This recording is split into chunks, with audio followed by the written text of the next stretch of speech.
The day everything changed, I was standing in the driveway of the house I grew up in, holding a cardboard box that had my entire life in it. My laptop, a few textbooks, two picture frames, a jacket I forgot to grab before my mom changed the locks. She was standing in the doorway watching me load the car, not crying, not explaining, just watching. Like I was a stranger, she was politely waiting to see off her property. "You'll understand someday," she said, "when you have real responsibilities of your own." I was 22, I had just finished my junior year of college, and I had just found out that the scholarship fund my grandparents set up for me, the one my grandfather talked about every single Thanksgiving, the one he said was my head start, had been drained. Every last dollar, used to keep the family business afloat while I was away at school taking out loans I didn't know I needed. Nobody told me, nobody asked. They just took it and replaced the silence with lectures about how lucky I was to have a family that sacrificed so much. What would you do if the people who raised you took the one thing your grandparents left you, spent it without telling you, and then called it love? If you want to know what it cost them to answer that question, stay until the end. Because it took 8 years, a business I built from a spare bedroom, and one very specific conversation in a lawyer's office to find out.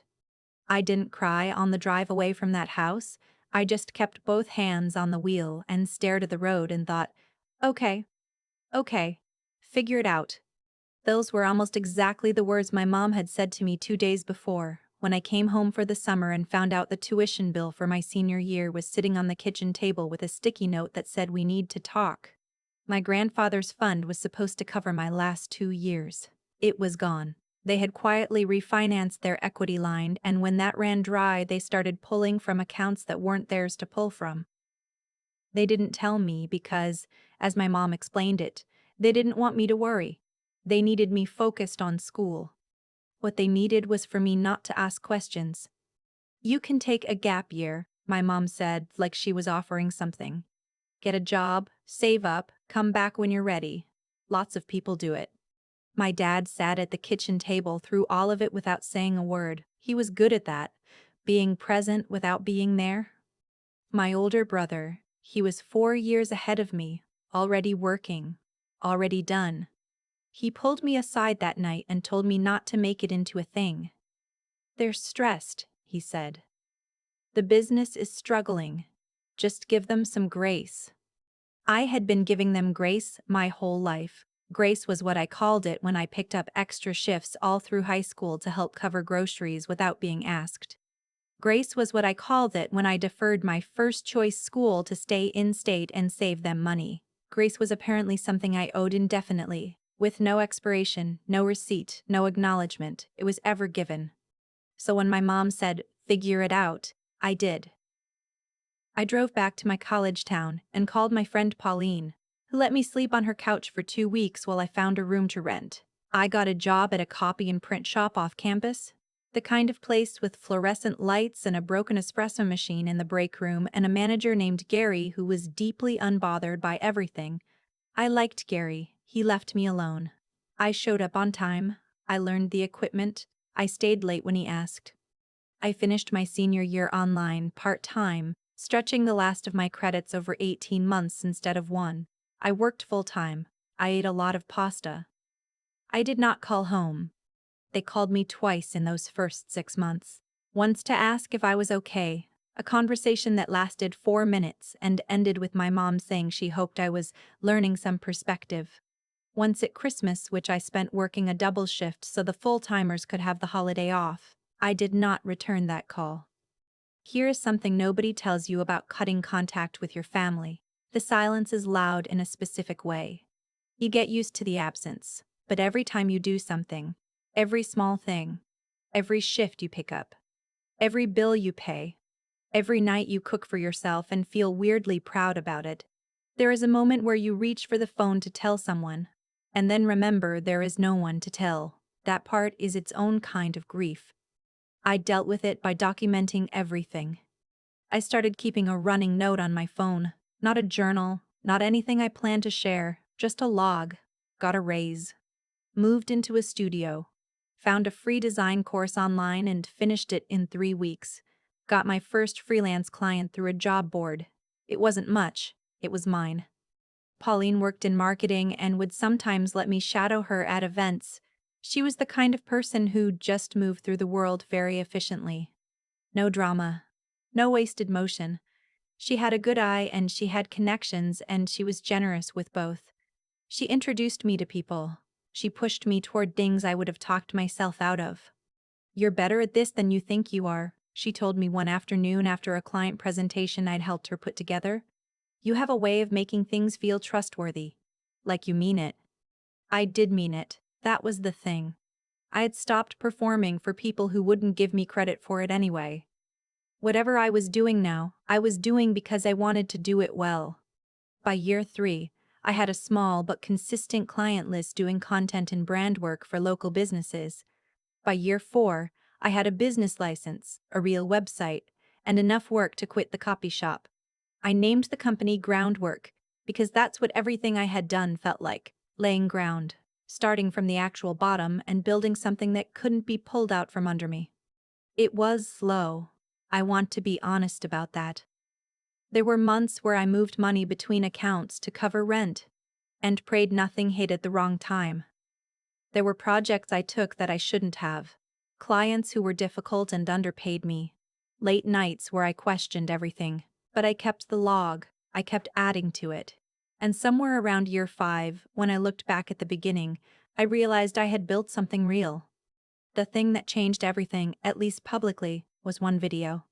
Pauline had been telling me for a year to talk about my story. She worked with small business owners on social content and she kept saying, "People connect with the origin. Where you came from matters." I kept brushing it off. I didn't want to put my family out there. I didn't want the mess of it. But one night I was going through old photos for a 5 years of groundwork post, and I found a picture of myself the summer I got locked out. I was standing in a parking lot near my old college, holding that same cardboard box, squinting into the sun. I looked so young. I looked like I was trying very hard to look like I was fine. I wrote one paragraph under it. I didn't name anyone. I didn't explain everything. I just said, "I started this company because someone took the fund my grandparents left for me without asking. And when I found out, I was handed a box and told to figure it out." This is what I figured out. I posted it at 11 p.m. on a Tuesday. By Thursday morning, it had been shared thousands of times. The comments were not what I expected. Some people were angry on my behalf in ways I found overwhelming. Some people shared stories that made mine look minor. What I kept coming back to was one comment thread where people started talking about financial abuse within families, using a child's money, draining accounts, borrowing against someone's future. A lot of people had versions of this story. A lot of people had never heard it named. I didn't check on my family. I honestly didn't think about them much at that point. I was busy. I was grateful for the visibility. I moved on. The first sign that they had seen it came from my cousin, who texted me out of nowhere after 2 years of silence. "Just saw your post. Hope you're okay." I replied, "I'm great, actually." She didn't respond. Then, about 3 weeks after the post, I got an email from an address I didn't recognize. The subject line was blank. The message was 3 sentences. It said that my parents were very upset, that my dad had taken a medical leave from work, that my brother thought I should take the post down before things got worse. I forwarded it to my spam folder. What I didn't forward was the one that came 6 weeks later from an email address I did recognize. My mom had the same AOL account she'd had since 2003. Seeing it in my inbox stopped me mid-sentence on something I was writing.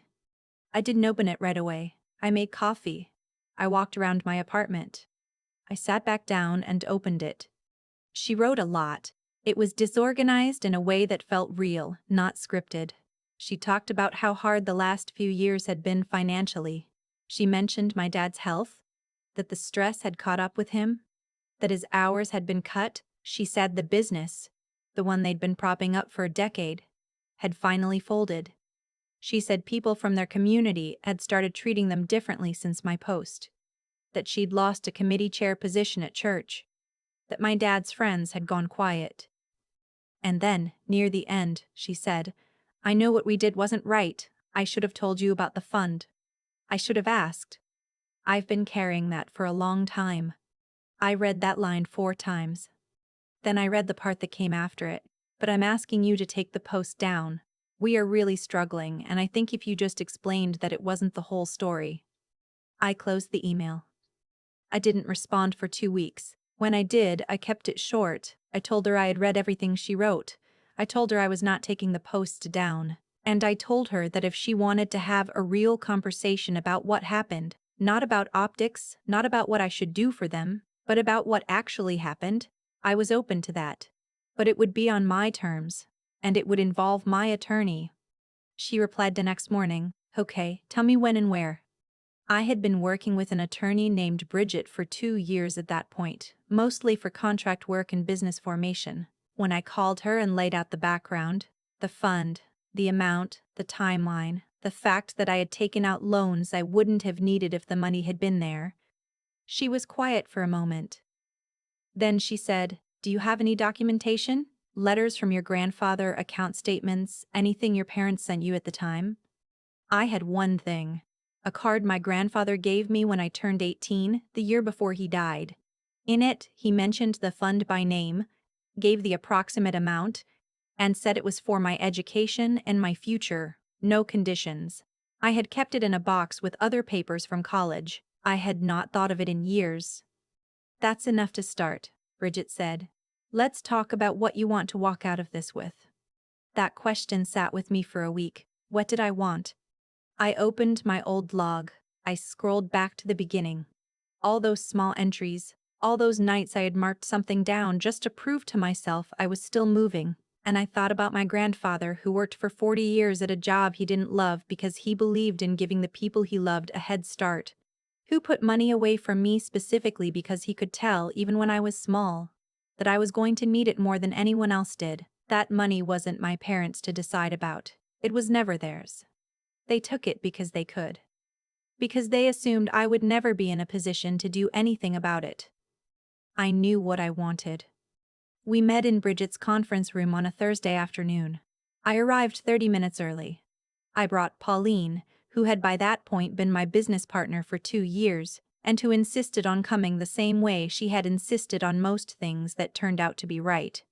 My mom and dad came in together. My brother was with them, which I hadn't expected. He looked like he hadn't slept.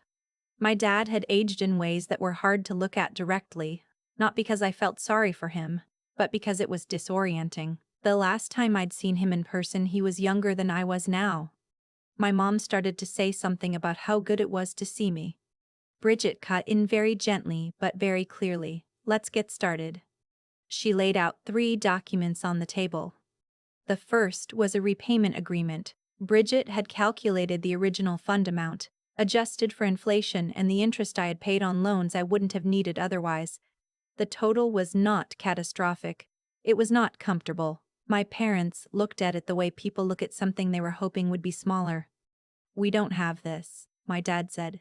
He said it quietly, not defensively, just a fact. "You don't have to pay it all now," Bridget said. "There's a payment schedule. It's reasonable. But it needs to be signed and it needs to be binding." My brother shifted in his chair. He looked at me and said, "Is this really necessary? They're already struggling." I looked back at him. They struggled with money that was mine. That's a different kind of struggling. He looked away. The second document was a written acknowledgement, not a legal admission, Bridget explained, but a signed statement that described what happened with the fund, that my parents had accessed and used money designated for my education without my knowledge or consent, that they did not disclose this to me, and that my enrollment and financial decisions in college were directly affected. It was factual. It was 3 paragraphs. My mom picked it up and read it. I watched her face. "You want us to sign this," she said.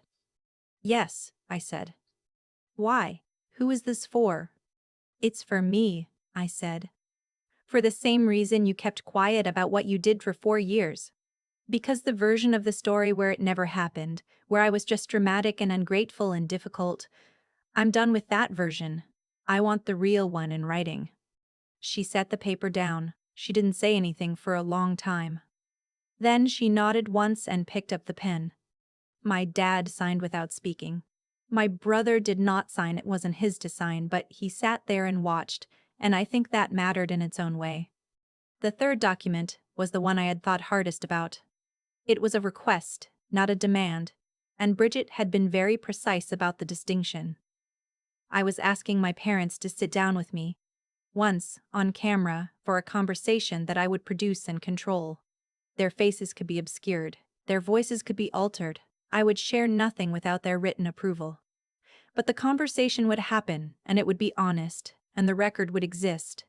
"You want to put us on video," my dad said.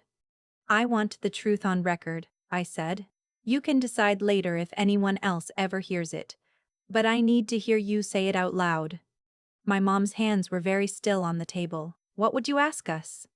"I'd ask what happened. I'd ask you to explain it in your own words. And I'd ask what you'd tell someone else who was thinking about doing the same thing." She looked at my dad. He looked at the window. Neither of them said anything for almost a full minute. Then my dad said, "We'll do it." We recorded the conversation 2 weeks later in a small studio Pauline helped me arrange. I sat across from my parents at a plain table. No dramatic lighting, no music, just us. I asked my mom to walk me through what happened with the fund. She did. She talked about the business debt, the decision, the reasoning she had used to justify it to herself at the time. She talked about how they had told themselves I was resilient, that I would be fine, that they would pay it back someday. "Did you ever intend to tell me?" I asked. She was quiet. Then, I kept thinking there would be a better time. And then enough time had passed that it felt, I don't know, like opening something we couldn't close again. "What would you tell someone who's thinking about using money that belongs to their child?" I asked. She looked directly at the camera. "Don't," she said. "Whatever you're trying to solve, it won't solve it.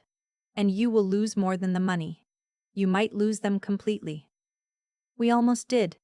My dad said one thing in the whole recording that I think about still.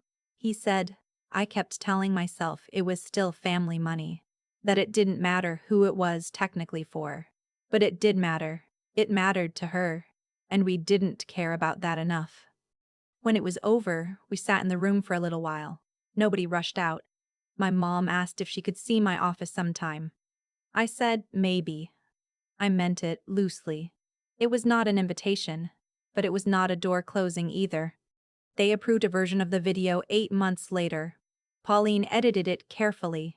We blurred their faces, distorted their voices, cut anything that felt gratuitous. It ran as part of a longer piece on financial boundaries and family dynamics that I posted to my channel. The comments were something I was not prepared for. Hundreds of people sharing their own versions of the story. College funds raided, inheritance spent, money borrowed and never named as borrowing. I answered every message I could. What surprised me most was how many people said thank you for not framing it as hate, for being angry without being cruel. I hadn't thought of it that way while I was making it. I had just tried to tell the truth. The repayment has come in every month, on schedule, without my having to ask. I don't know what that costs them. I don't ask. The signed acknowledgement is in a file in my office, not because I ever intend to show it to anyone, but because I needed it to exist, because for a long time the story that circulated, the version where I was the difficult one, the ungrateful one, the one who couldn't handle a little hardship, was the only version anyone heard. Now there is another one, with signatures on it. My grandfather left me that money because he wanted me to have something solid to start from. It took me longer than he intended. I went around the long way, through years of 6 a.m. alarm clocks and instant noodles and nights where I wasn't sure the math would work out. But I got there, and I got there without anyone's permission. Some people ask me if I regret any of it. The post, the video, the meeting in the conference room. I don't. Not because it fixed everything. It didn't erase the years of doubt, didn't give me back the version of college I should have had, didn't undo the specific ache of building a life with no one at home to call when something went right. But it did one thing that mattered more than I expected. It put the weight back where it belonged. Not on me. On the choices they made. On the consequences those choices earned. That's what my grandfather actually wanted for me, I think. Not just the money. The belief that I was worth protecting. It took me 8 years and a signed piece of paper to finally feel like I was. So let me ask you this. If the people who raised you took the one thing that was truly yours and then came to you years later with their hands out, would you open the door? Or would you finally let the truth speak first? I still have the card my grandfather gave me when I turned 18. It's a little worn at the corners now, the ink on the inside slightly faded, but I can still read every word. He didn't write much, he wasn't that kind of man, but what he wrote was enough. He said the money was mine, that he wanted me to have a head start, that he believed in me before I believed in myself. For a long time, I was angry that it took so long to get here, that I had to spend years earning back what was already supposed to be mine. But when I sit with it now, I think the longer path taught me things the easy one never could have. Not because suffering is noble. I don't think that. I think it's just true that when everything is stripped away, you find out very quickly what you're actually made of. And I found out. What I built with groundwork, I built honestly. Every client earned, every contract negotiated, every late night accounted for. There was no shortcut, no borrowed foundation, and that matters in a way that's hard to explain until you've lived the alternative, until you've watched people take shortcuts with someone else's future and seen where that leads. My parents took money that wasn't theirs because they told themselves it was still family, that the lines didn't really matter. But lines matter. Intentions matter. The way you treat people who have no power to stop you, that tells the whole truth about who you are, and eventually, the truth always finds its way to the surface. Not through punishment from the outside, but through the simple weight of what things actually are. I don't think my parents are evil people. I think they were scared and they made a choice they couldn't take back, and then they spent years building a story around it so they wouldn't have to. That's a very human thing to do. It's also exactly the kind of thing that quietly destroys something you can't rebuild later. Pauline once told me, in the early days when I was still figuring out if I was cut out for any of this, that smart isn't about knowing the most. It's about paying attention to what's actually in front of you. I think about that a lot. The smartest thing I ever did wasn't the business strategy or the legal prep or the video that went viral. It was paying attention to what I was owed, to what I was capable of, to what I was willing to accept and what I wasn't. And the thing that held me together through all of it, the thing that made Pauline stay, that made Bridget take my case seriously, that eventually made my parents sit down and sign, was that I never stopped moving. I didn't wait for permission.